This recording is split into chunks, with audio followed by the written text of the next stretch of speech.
Good evening, everyone. Welcome to the Peptide PhDs podcast. I'm Dr. Alan Jones. And I'm Mark Bartlett. We're so glad to be with you tonight. And we're going to shake it up a little bit tonight. And because we've been shaken up a little bit. What do you reckon? Yeah, we got shook up pretty good this week, didn't we? Yeah. So we last week we did Peptides 101 because we're all about peptides. And so we thought, let's go back to some basics and talk about what are peptides, what's the difference between natural and synthetic peptides, how do they work in the body, and what can you do about it? And we got a lot of feedback from it. And the feedback was, I guess, a little bit sobering to us. It was. One of our, at least one or two comments back, we have emails and things on our Facebook page. And it was like, hey, Dr. Alan, Dr. Mark, it was way too medical. You were using terms that were just a little on the hard to understand. We couldn't even pronounce the words. We couldn't spell the words. Like, is there something that you can do? Like, I brought my mother onto this podcast expecting to learn something, and you guys were geeking out like PhDs do, right? Yeah. Well, and that wasn't our intent last week. When we said we were going to do a Peptides 101, I feel like we really tried to go back to the basics, but obviously we didn't do a good job of that. And so this week we're going to come back and we're going to really kind of dive into Peptides 101, just in a more simpler version of what we did last week with no study this week, right? I know, right? No study. And here's the thing, like we just got off a call from it was a medical advisory board for another organization. Yeah. And so we were talking to doctors and we were using highly technical terms that they all understood, and they were geeking out and asking us technical questions as well. And we often have to flip back and forth, right? From talking to doctors, talking to medical professionals, and then talking to everyday people. And I think sometimes we forget a little bit how to keep things simple. Yeah. And we talk biochemistry and physiology. So, but, we love this because it's an opportunity. Like maybe there's a 25% or a third of the audience that say, yeah, like, can you please make it a little simpler? So we will do that tonight. Well, and I have to also still continue to give you a caveat.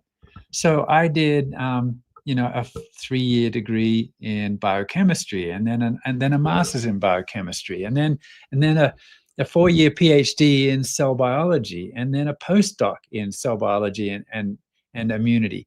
And, with that background, it's not too difficult to understand peptides.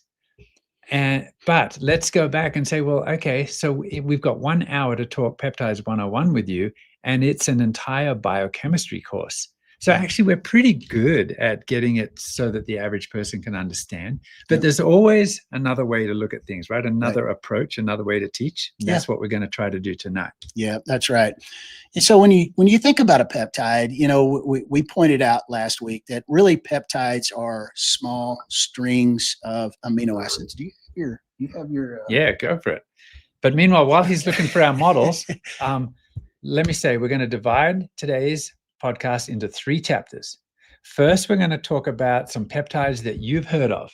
You may not know that they're peptides, but you've heard of them. And we're going to talk about how they work in the body and give you some examples. In chapter 2 today, we're going to ask the question, well, how come everyone's heard of them now? Like even 6 months or a year ago, nobody knew what a peptide was. And now they're asking, what's a peptide? Can you explain it to me, right? So we'll give you some context about why today people are asking about peptides. What's their touch point? Why is this interesting all of a sudden? Yep. And then the third chapter will be, what now? Like, what have you got to offer? Mm-hmm. What is this natural peptide that you're talking about, and why do I need it? So that's how we'll divide it up. So first of all, let's talk about some of those basics. Yeah. So very basically, listen, if you look at this particular, if I pull this off right here on this particular string, you've got one amino acid, okay? And I think and I want you to put in the comments, does everybody understand what an amino acid is? If you don't understand, let us know. But an amino acid is basically a very small chemical. It has very specific functions in the body individually, can do a lot of things. It's used by the body to also build muscles. It's a building block. It's a And so building for those block. that are listening and not seeing, because we do have a live audience that can see, but for those who can't, imagine, I don't know if you know what stickle bricks are. I don't know. Is that an Australian What thing? would you call it? Like maybe let's talk about Legos? different colored Legos. Yeah. Right. So imagine that in front of you, Dr. Allen has got a green Lego stuck to 2 orange ones and stuck to a blue one, another orange one, and a blue one. And he just pulled off the green one. The green one is one of the building blocks. It's an amino acid, right? Right. And just imagine that there are 20 colors in this little kit that you have of amino Legos. acids. Yeah. Yep.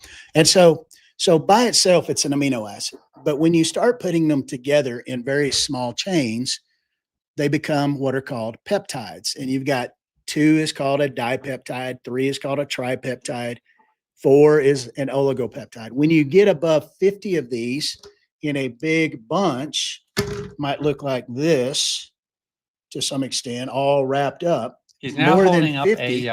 a Lego model of the Battlestar Galactica, for those of you who cannot see. Yeah, that's kind of what it looks like. But when you get more than 50, they become proteins, okay? And it's those proteins that are used by the body to build enzymes. They're used by the body to build muscles, all different kinds of organs. And so there's a lot of things in the body that are built with these little bitty building blocks called amino acids. Now, in our company, we're really, really interested in peptides because peptides have very unique properties. Proteins are more structural, where peptides are more like communicators, right? Yeah. But let me go back to you playing with your silly Legos, right? Imagine, guys, that you have like this huge bucket of Legos in front of you and there are only 20 colors. They probably don't have that many colors in real life, but you got 20. Now imagine that you're going to put together 10 at a time. So those are peptides with 10 amino acids, right? Yep. Now, on the wall, there might be a chart. And on that chart, there are 3 sort of diagrams with 10 colors, 10 different colors. And you've put together the whole box. Now, how many in that box are going to match the exact codes that are on the wall? Do you get what I'm saying? So you have to pull out each of those 10 Legos. And one might be orange, orange, orange, green, green, blue, blue. And now you're going to hold up like, oh, yeah, that doesn't exist on the wall. So what you have there is a peptide, but it's not binding to a key. It's not binding to a receptor. Yep, that's so right. Think of these peptide combinations as a key. And you might have hundreds of little peptides, but if none of them has the right combination to unlock the key that's on the wall, which we'll call a receptor, then it's really, it's not a bioactive peptide. It's just a piece of protein. That's right. And that's the difference. So if you catch that in that bucket of Legos, there's going to be 1 or 2 maybe that are actually bioactive peptides that will bind to a receptor on a cell in the body and activate something. So for all those that are online right now, like, give me a yes if you catch that. Meanwhile, let's talk about some that people have heard of. So you've probably heard of insulin. I'm guessing that most of you have heard of insulin, and that is a peptide. But when scientists first discovered it over 100 years ago, they didn't know what it was. They just knew it was a string of amino acids. I think maybe they didn't even know that at first. But they knew that in certain individuals that had this awful wasting disease called diabetes, this peptide made the difference. It basically cured that disease. That's an example of the right string of, it's about 50 amino acids, I think, that are bound in a chain, right, together. So 2 chains bound by a disulfide bond. This is an amazing peptide. We've all heard of it. It's insulin. If you are a normal, healthy person, your body will produce this peptide when you eat food, especially if you eat something sugary, because that peptide then is like the body triggers a signal to the pancreas and says, we need insulin. Why? Because that peptide is magic in binding to a receptor in cells and helping those receptors to pull in the protein and the glucose from the blood. So how about the next one? The next one is my favorite. Okay. For those that are live, Alan and I are hugging. Now, if you hug someone, if you hug your child or your spouse or your brother, for 8 seconds, you're going to feel something, right? That's you right. feel something. That's right. Like I actually feel really good after hugging Yeah, that you, was man. great, man. I appreciate that. Yeah. So what makes you feel like that? Like, okay, there's physical touch, there's kind of a love going on, but why do you feel that special feeling, this like burst of something? The hugging hormone is actually oxytocin. Yep. So this is another peptide. Yeah, and I have to tell you, I'm really missing my daily oxytocin dumps because my wife is back in Texas and I'm all the way up here in Utah, so I have to rely on Dr. Bartlett and Brett to give me my hugs every day. Yeah. So, yeah. Carmen commented. She said that's mateship right there. And boy, Carmen, I didn't know that you're familiar with Australian culture. Oh, that's Carmen's Australian, mateship. I believe so. I didn't know that. Good on you, Carmen. Yeah, absolutely. All Aussies, welcome to this podcast. So yeah, it's an amazing peptide. And this peptide does more. So some peptides do more than one thing. So if you are 9 months pregnant and you are ready to give birth, you're going to have oxytocin released in great levels. And that will actually sort of open the uterus and help to expel the baby. And then when you're breastfeeding, oxytocin is what helps to produce the milk, right? So this is how, I mean, peptides is so powerful, and that gives you a glimpse into the power of these peptides. Let me I'm going to write down a note here for chapter 2, Pitocin, right? I don't know how to spell it, but let's bring it up later. Yep. All right, let's talk about another peptide that you've probably heard of. When you are hungry, what the devil is signaling to your brain that it's time to go to the snack cabinet and look for something healthy like cashews, or even something unhealthy like, I don't know, a ding dong. Yeah, something like that. So what drives that? Yep. Well, that would be another peptide called ghrelin that is basically produced in our gut, right? And impacts our brain and Gives tells me us hunger like a gorilla. Yeah, that's right. Food-seeking behavior is driven by this tiny little peptide in the body. Yeah, that's right. Well, and that's, we actually have a product that actually inhibits or at least decreases the amount of ghrelin being excreted from our body so that it helps us to control that hunger. And we're going to talk about that in chapter 3, but let's not get ahead of ourselves. We have another, if we go to 6:20, right, we've got another 7 minutes to talk about a couple more examples. Okay, so I've gone to the snack cabinet. I've eaten 4 ding dongs and a Twinkie and something healthy, some cashews, and I'm feeling a little better. I'm not feeling hungry anymore. Why? There's another peptide, right, that gets released. It's called GLP-1. Yep, that's one of them. There's a few, but that's one of the main ones we've heard about, right? And GLP-1 actually causes the release of another peptide called DPP-4, right? Yeah. Dipeptidylpeptidase 4. But, we're all familiar with the GLP-1s.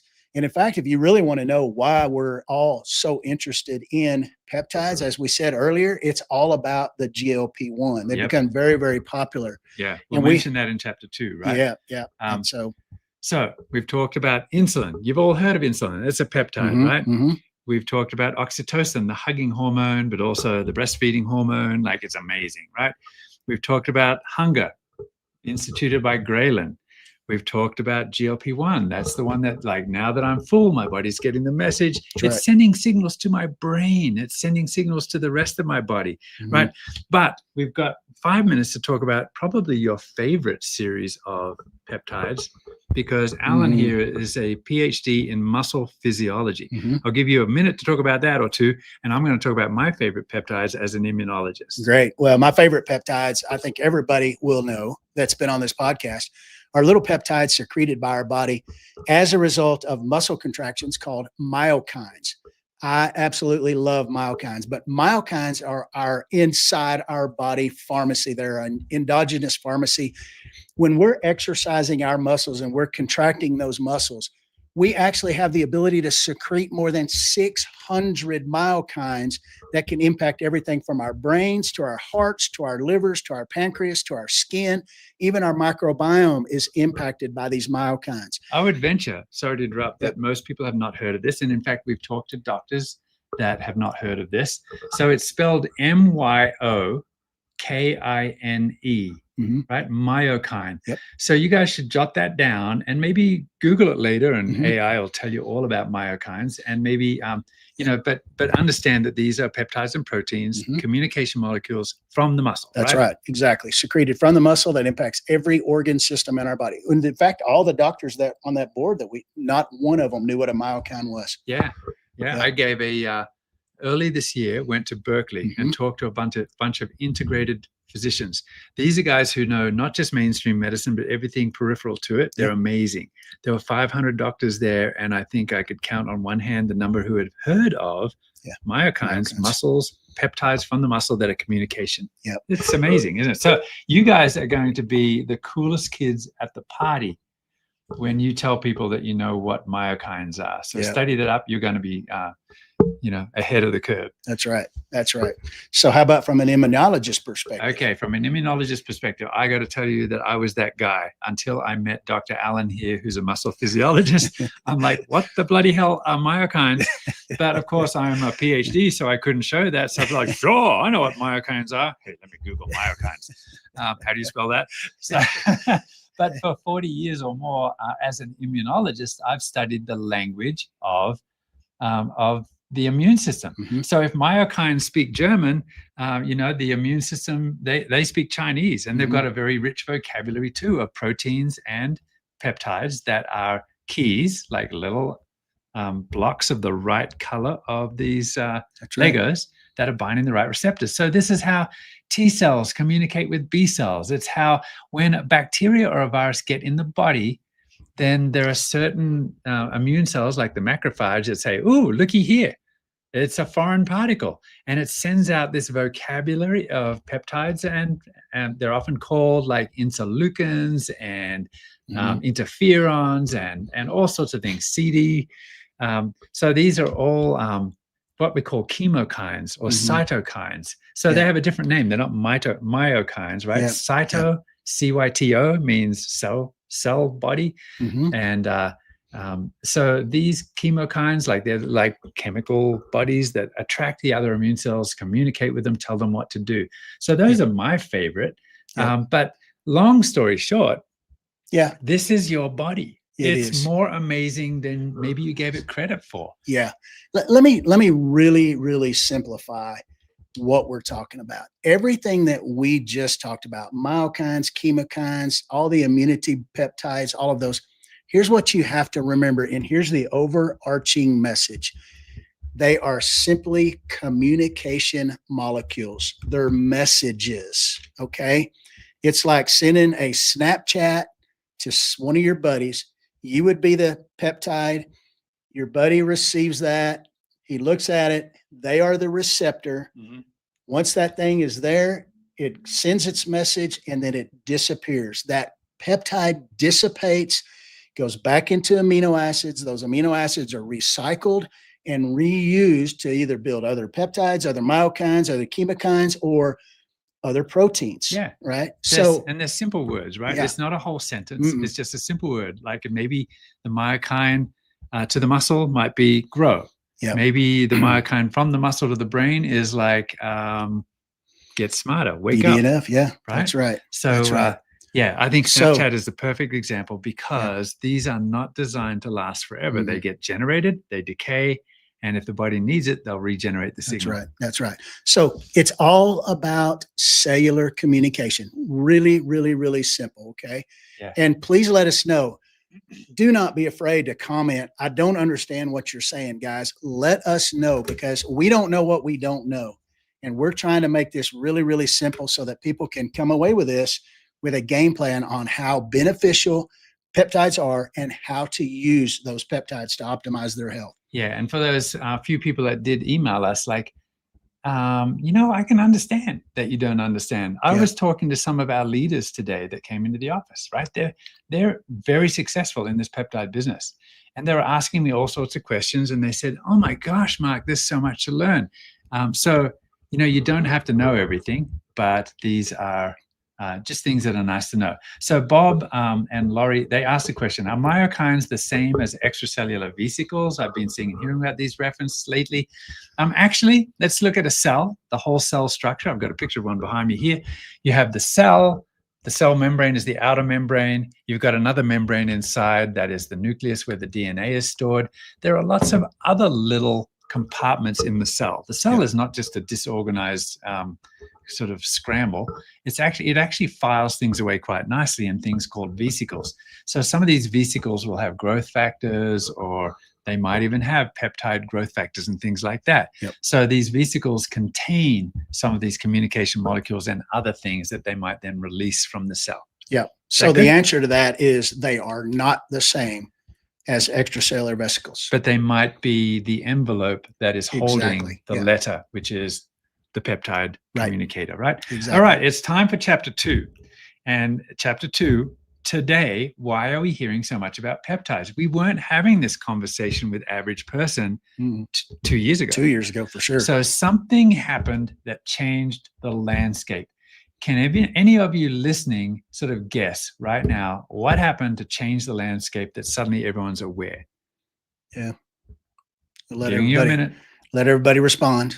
Everybody knows. Kick us off. Ozempic. Ozempic. Wegovy. And GLP-1s. Yes, they've been around for a while and a lot shorter than insulin, but we kind of took insulin for granted. But suddenly we started hearing about Ozempic. And Ozempic was, under these other names, they're basically GLP-1 receptor agonists, which means, and I'm going to write it down, it's spelled GLP in capitals -1, and then receptor agonist means something that binds to a receptor and activates it. And so the body does this. We just learned this, right? We learned that the body already produces GLP-1. It's the signal, it's the peptide that your body produces when you're full. So why the interest in Ozempic and these other peptides? Well, A, they're super powerful, but B, I guess the bottom line is that pharma, what do you call it? Big pharmaceutical companies. There you go. I've been abbreviating it. Pharmaceutical companies discovered, hey, we can actually copy this. We can copy what nature has given you. And it doesn't survive the gut, so let's modify it. And what they do in science is, like, now imagine you've got on the wall, you've got those colors that you have to match. So you've got the key, but the key dissolves before it gets to the lock. So biochemists have been doing this for years. They can do what's called amino acid substitution. Let's swap out that blue there, because we know there's an enzyme that breaks up between the blue and the green, and let's put an orange there because it's kind of a big amino acid, and let's see if it still works, because that's going to help to stop it degrading. And they say, oh man, it still degrades, let's try a different one. And then, oh, it's getting better, but let's make it last even longer.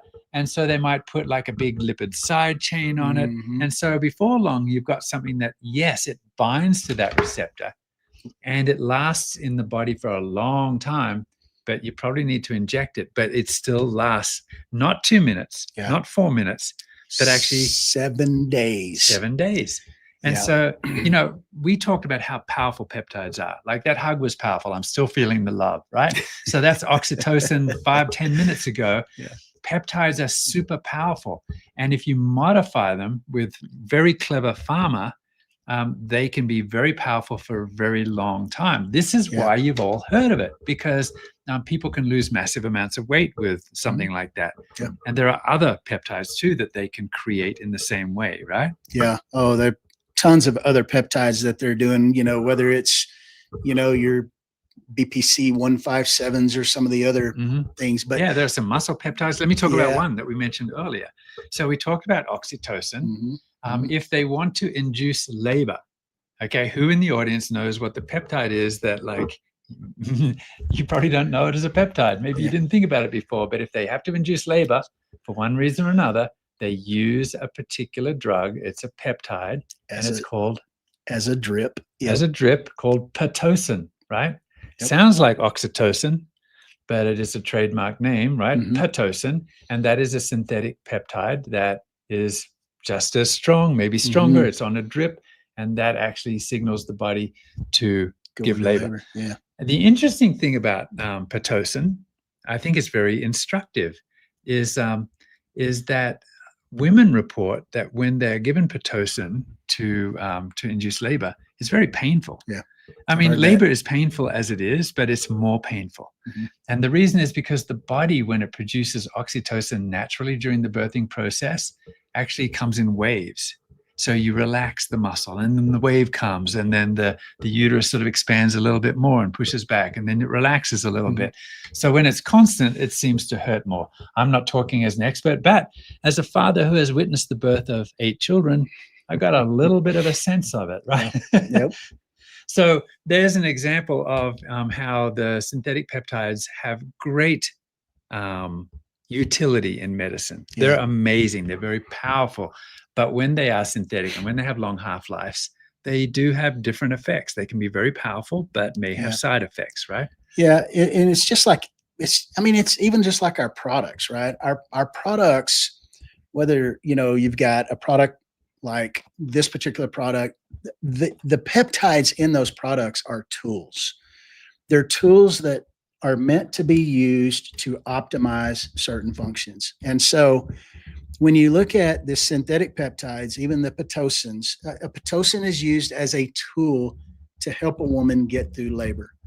Even oxytocin is used as a tool during birth to help progress through certain phases, Mhm. right? And so you have to understand a GLP-1, and we're not here to bash. That's not what we're about. And you guys know, you heard our podcast 3 weeks ago when we talked all about GLP-1s. GLP-1s are incredible tools and they're changing people's lives. But you have to understand that when they're used outside of the realm of being a tool and they're misused in other ways, they can be incredibly dangerous. So make sure that when you use something like that, you understand what the real use of that product is, how to use it properly, and understand that if you're not using it properly, there are going to be consequences to that. Yeah. So Let's I think it's probably appropriate right now to talk about those differences. Mhm. So synthetic, we've talked about, is different from natural. And some of the questions that we get, this is one of the most common questions, is like, okay, I've heard of these synthetics, right? So there are drugs that are approved by the FDA. Yeah. So things like Pitocin, like Ozempic. Mhm. There are probably others. I'm not aware of all of them, right? So those are pharma. They're approved by the FDA. Doctors will prescribe them. Now, you've probably heard of other peptides Mhm. in a different area. Maybe it's a gray market. I don't know Yeah. what you call it, but it's Research compounding peptides. pharmacies. Yeah. If most of your friends who are going to ask you or talk about peptides, they'll say, yeah, I know about peptides.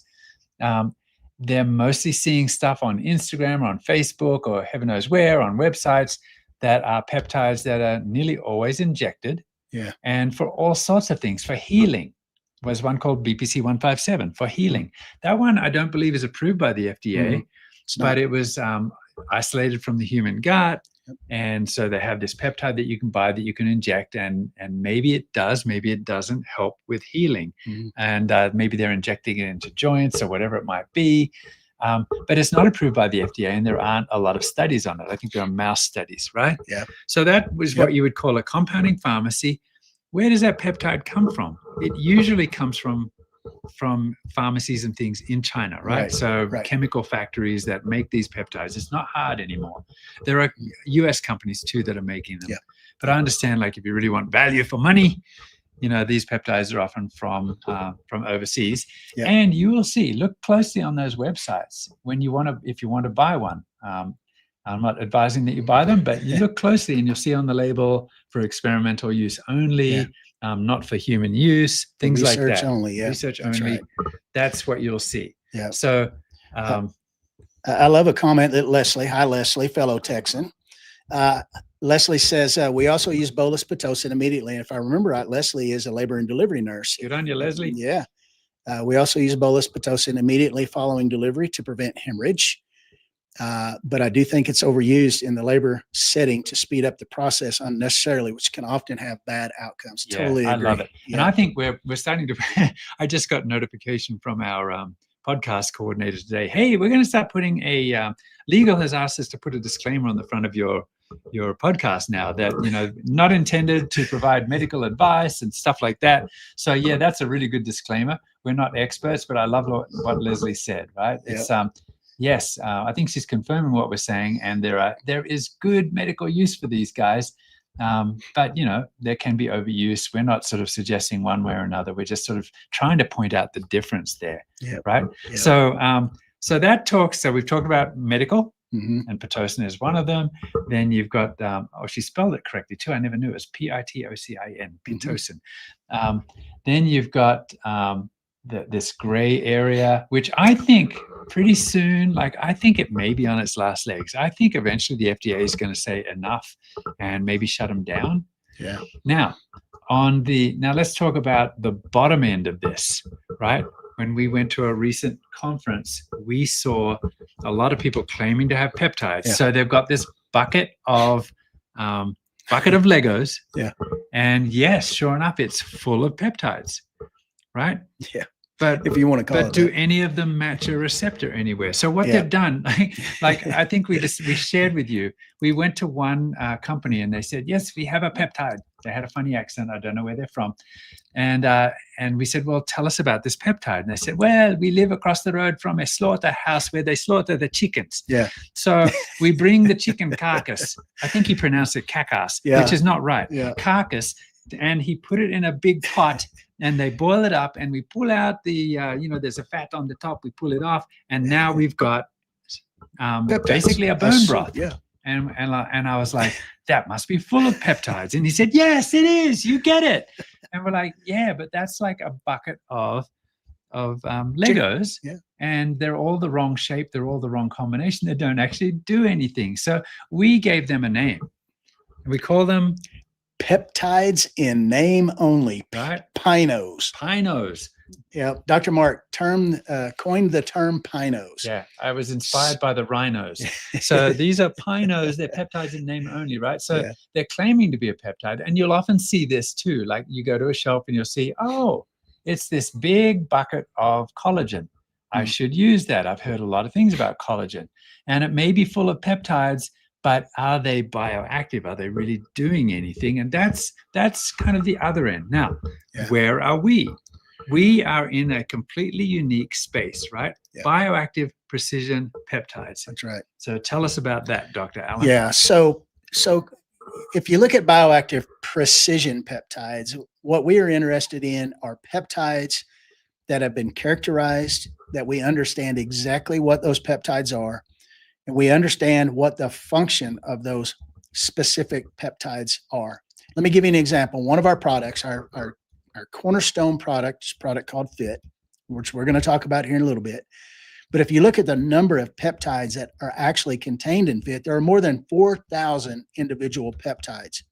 But there are two primary peptides that we're really interested in that we have characterized, studied. We know exactly what those two, one of them is an 8 amino acid peptide. The other one is a 10 amino acid peptide.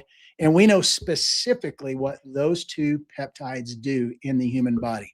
And so the manufacturing process of taking that fava bean extract is built to concentrate those two peptides to a biologically active level in our products. So, that is a kind of a unique space. It is. And I feel that eventually kind of everything, I think the gravitational pull for you who are listening to this podcast, I really feel like the gravitational pull ultimately will lead people to this space where they have a realization that, yes, there's a role for medical peptides, but can I stay on them forever? They have a purpose, but maybe not long term, right? Yeah. Then there's that other space, the gray area of compounding pharmacies that may or may not be shut down, but some of it's at your own risk. Yeah. Then there's the other area, which is meaningless, right? The bucket of Legos. It's a whole bunch, as I described here in my notes.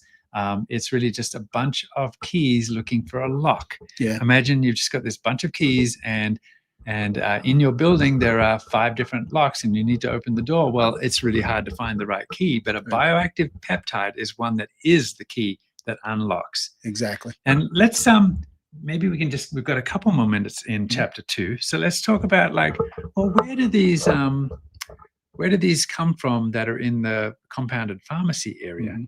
We have technology now that says, okay, there's 5 locks in your office. We can characterize each of those locks and we can build a key for you. This is technology that is amazing.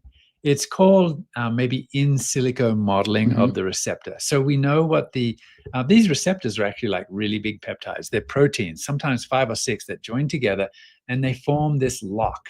And it's a lock that sits on the cell membrane. And when that lock is opened by the right peptide, then it sends a chain reaction into the cell. Maybe it's build muscle. Yeah. Maybe it's feel the love, right? As we've described. Maybe it's release the insulin. So that receptor, we can model it, and we can actually use the computer to say, okay, here are 5 potential keys that would unlock that. Yeah. And so this is easy to do. And you can actually go on the web right now, and you can probably find databases that are full of suggested peptides that will unlock, this will unlock that receptor, and this will unlock another. So what do companies do? They say, well, we can make that peptide. We can sell that peptide, right? That's a synthetic peptide that may or may not work. And if it does work really well and if survives injection, it may have very potent effects and you're really not sure what it does, right? So that's where they come from. We, on the other hand, we do that first part. We can do that first part. We can say, okay, here are 10 peptides that would possibly open that lock.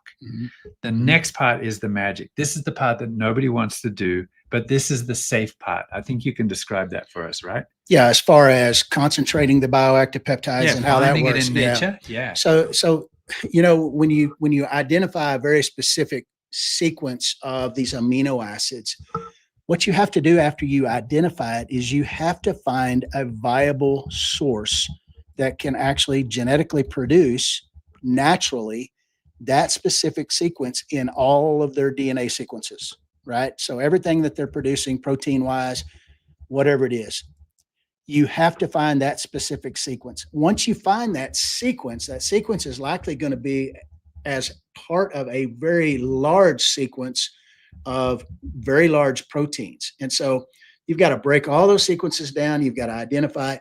You've got to find that viable source. And then here's the key. You've got to be able to you have to be able to propagate that crop to be able to grow enough that you can harvest it.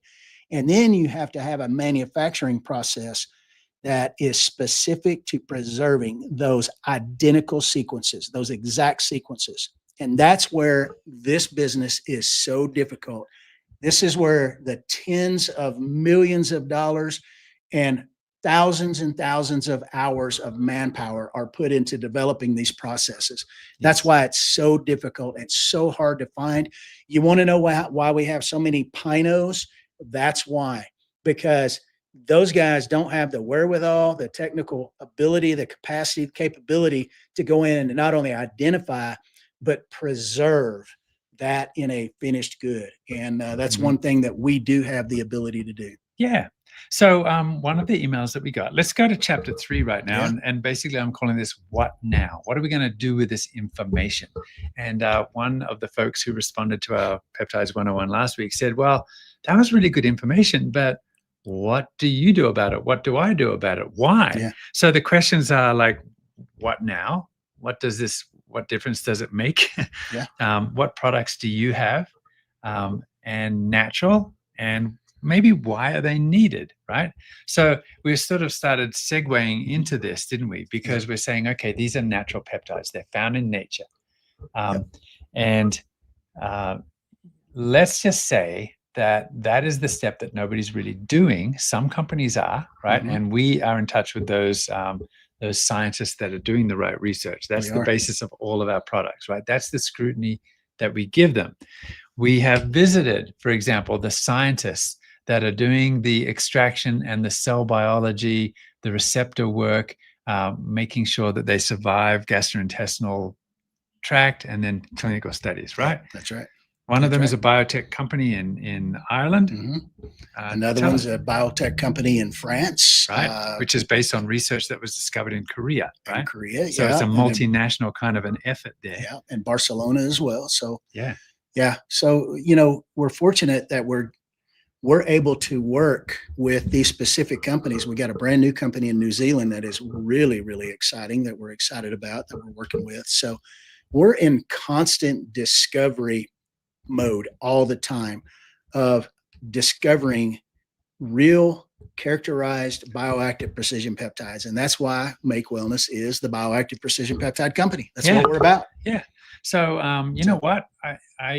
I've mentioned that I have 8 children, and of course I don't have favorites, right? But but when it comes to products, I think I can have favorites. Oh yeah, absolutely. And I think you've probably got favorites too, right? You know me. So you need to tell us more about, okay, what are we going to do about it, guys? Let me just start though by saying, like, I view the world from a very strange place, right? Yes, I'm a cell biologist, but I love this concept of evolutionary biology. And I'm bringing this up to answer your question, like, what now? What on earth, since my body produces all of these peptides by itself, then what are you selling?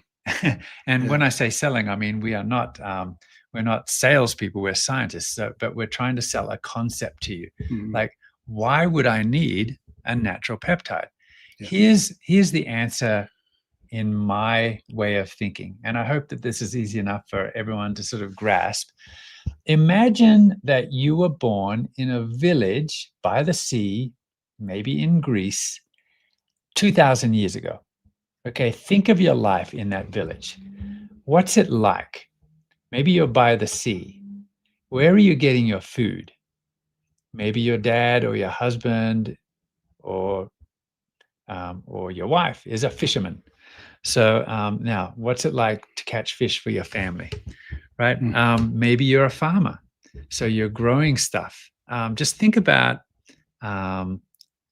okay, oh man, like Dad didn't catch any fish today, so Yorgo, put on your sandals and go to the corner store and get me some milk and maybe some fish and some of that new plastic stuff that they have, right? That was not an option, right? You had to work for your food, and if you didn't get your food, then you starved. But the peptides were still working. Your body says, I'm hungry, like Dad didn't catch any fish. And maybe also you're working very hard. So Dad's working hard. He's like hauling in the fish from the boat. He's pushing the boat in and out of the water, or maybe he's farming. He's hoeing the land, right? What's going on when you're working? From a muscle physiology point of view? Contracting those muscles. You're working those muscles, and you're expressing and excreting those, or secreting those myokines, and all those myokines are impacting every other aspect of the human body.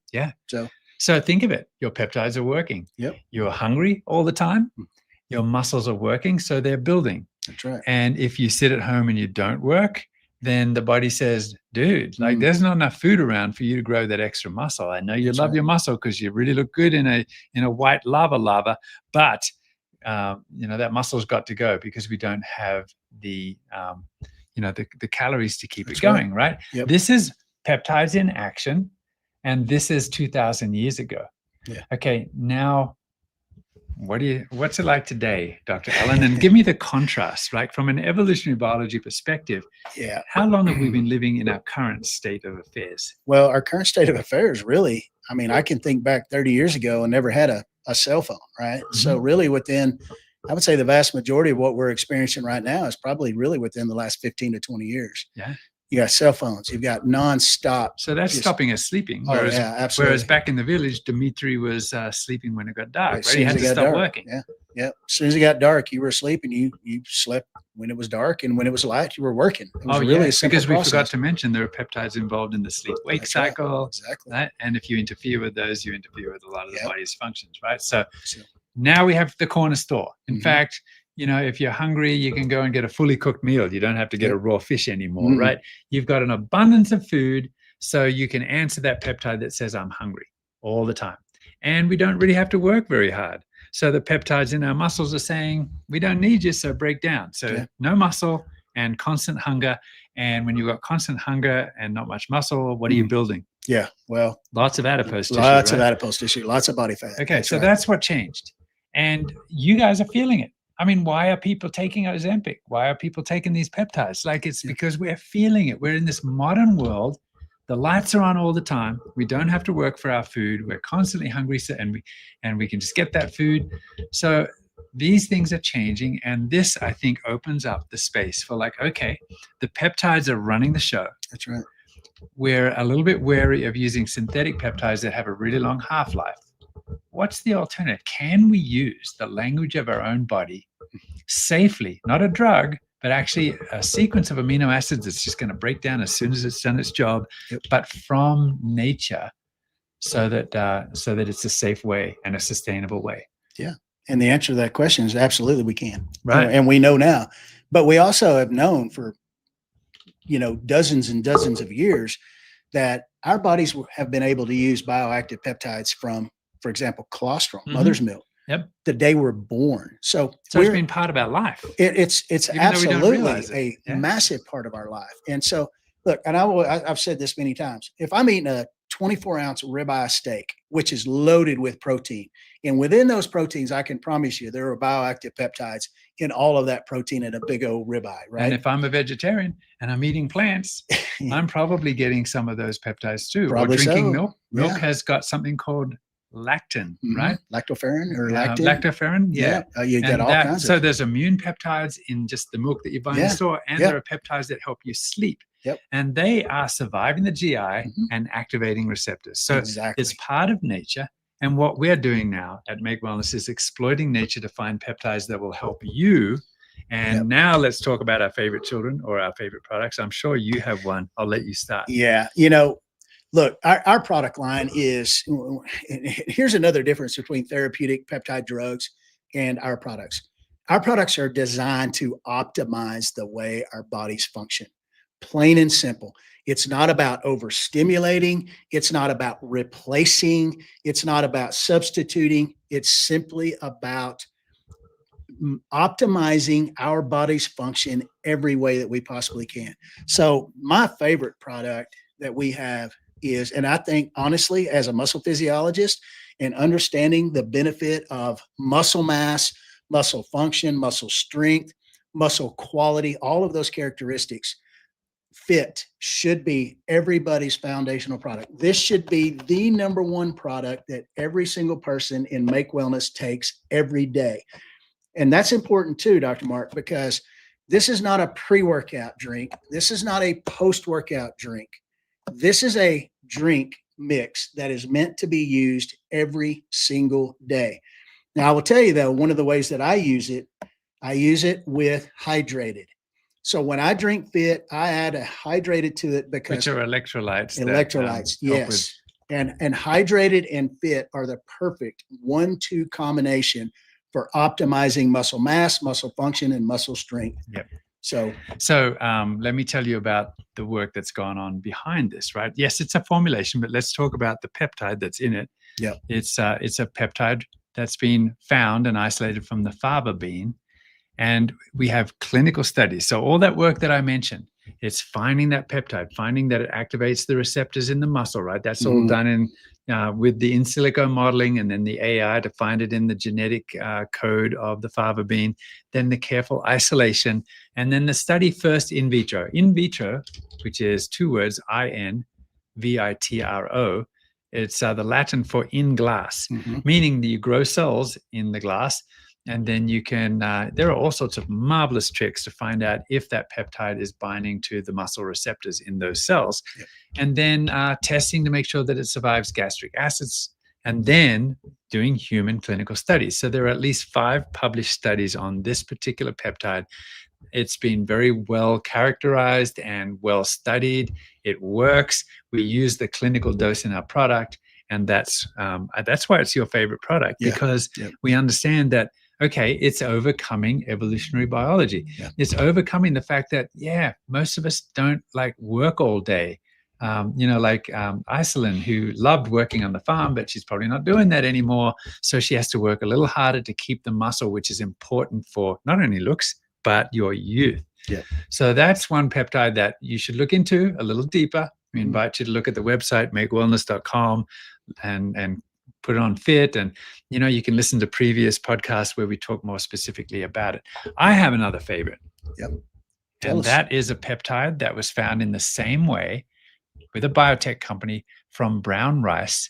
And it's a peptide that actually helps you sleep. Mm-hmm. So this one was studied and it binds to receptors on the adrenal glands that are producing cortisol, which is a stress hormone. And this is something that's involved in the circadian rhythm, meaning the day and night, the sleep cycle, the wake cycle. And so often, so many of us are chronically stressed Mm-hmm. to the point where our cortisol levels, which go up when we're stressed, are too high to allow us to sleep properly at night. So this is a wonderful natural peptide. It's not a sedative, but this peptide, clinical studies, although this is so new that we have seen the studies from the biotech company. We've read them, we've scrutinized them. We put this peptide into a formulation that we call Restored. And but that publication is still awaiting. I mean, it's been submitted, but awaiting. When it comes out, we'll let you know, and we'll let you guys know when it comes out, and we'll talk about it. One of the other fantastic benefits of Restored, besides helping you get to sleep, is, and you and I have had this discussion many times, and we've also had the discussion with other affiliates who have experienced the same thing. It is a tremendous de-stressing product. Mm-hmm, mm-hmm. And so because of the way it works and kind of lowering that and suppressing that cortisol release, lowering cortisol levels, it actually can be taken at different times of the day. If you are feeling super stressed or super anxious, there is tremendous benefit to using Restored, kind of we'd call it a spot use per se. If you are feeling overwhelmed with stress, it is fantastic at kind of lowering those stress levels. Yeah. Let me just say, while we're talking about this and the stress, we actually have a product called Calm. Mm-hmm. Now, we mentioned the Lego pieces, right? And those Lego pieces as a peptide are very powerful. Yeah. But some of those Lego pieces, very special amino acids, actually also act as neuromodulators, I guess you would say. They modulate the brain. Yeah. So we have a product called Calm that is formulated that way, right? And it's really one of my favorites. Yeah. I tell you what, I love Calm because it has a muscle relaxer. You can take Calm and it's like wrapping up in a warm blanket by a fireplace and just chilling. All natural. With amino acids, special kinds like GABA. L-theanine, just tremendous benefits. But when you look at GABA aminobutyric acid, GABA is a tremendous muscle relaxer. So if you're feeling tense, your muscles are tight, even if you're having some cramping or, Charlie horses or things like that, GABA is a tremendous muscle relaxer. Yeah. And that's kind of why you relax and you feel so warm. But dude, just looking at it relaxes me because it's in this beautiful purple stick pack and it's not added to water. You actually put it in your mouth. I like to put it under my tongue or on my tongue. And it's this beautiful sherbety flavor. I love it just for the experience. Oh man, I tell you what, GABA is a fantastic product, but that GABA Restored, that 1-2 punch right there, I like to take GABA. I like to take my Calm about 7 o'clock some nights. If we've had a hard day, like we get off a podcast, take a little Calm, or even take it before the podcast a lot of times, right? Just kind of helps you calm you down a little bit. In fact, Carmen will remember last year, I got overheated. I'd worked out real hard, and Carmen gave me a Calm at our event last year. And within about 15 minutes, I was just down, calm, had cooled off. Like it was amazing what it did for me. So Carmen actually taught me another use for Calm. That's great. Fantastic. Yes. Love that product. Yeah. So the student becomes the teacher. She absolutely did. Right. So this is great. And then we have another peptide that comes from yeast. And it's so interesting, but yeast, which is just brewer's yeast, scientists have done a bunch of research on yeast. They have. And it is full of bioactive peptides. The secret is finding them and sort of getting them in the right concentration and then studying them, right? Yeah. But there are peptides in the yeast that help with appetite, right? So this is one of the big reasons why people are sort of as we mentioned, know about peptides now. But we really want to give you a sustainable approach to helping sort of control your appetite, a sustainable approach to supporting your body's own natural hunger signals. So the peptides that are in lean are designed for that purpose. That's right. That's right. Lean's fantastic, but one of the things we talk about muscle strength, muscle function, muscle mass, right? Yep. But one of the things that we often probably don't talk about enough is muscle quality. Yes. And when you start talking about muscle quality, what we're referring to is muscle and how much fat has actually infiltrated those muscle fibers. It's a condition called myosteatosis. I don't want to use big words because basically myo means muscle, steatosis means fat infiltration into the muscle. So that's what myosteatosis is. Yeah. When you think about muscle quality, that combination of fit and lean, and I would add hydrated to that because of its benefits to both of those peptides, that fit lean combination for muscle quality, incredible. Now, here's what you have to understand. This doesn't just happen overnight. This is not a 45-pound and 4-month deal, guys. I know we're all hearing this from the GLP-1 people out there. I've lost 45 pounds in 3 months and blah, blah, blah.